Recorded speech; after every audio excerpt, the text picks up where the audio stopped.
President Trump claims that Canada isn't a real country.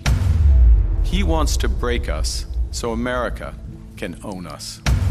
We will not let that happen. Ito ang matapang na pahayag ni Canadian Prime Minister Mark Carney kasabay ng lumalalang tensyon sa pagitan ng Canada at Estados Unidos. Kasunod ito ng kontrobersyal na panawagan ni US President Donald Trump na gawing ika-51st state ng Amerika ang Canada. Dahil dito, nagpatawag ng snap election si Carney nitong linggo, March 23, na itinakda sa April 28 upang makuha ang matibay na mandato laban sa banta ni Trump. I've just requested that the Governor General dissolve Parliament and call an election for April 28th. Ayon kay Carney, ang mga taripa at patakarang pangkalakalan ni Trump ay isang malubhang krisis na maaaring makasira sa ekonomiya ng Canada at sa kanilang soberanya. Matatanda ang noong March 2, ipinatupad ng Estados Unidos ang 25% na taripa sa mga produktong Canadian. At sa April 2, inaasahang ipatutupad ang panibagong hani ng mga taripa na posibleng magpalala pa sa ekonomiya ng Canada. Si Carney ay isang ekonomista at dating central banker. Ayon sa ulat,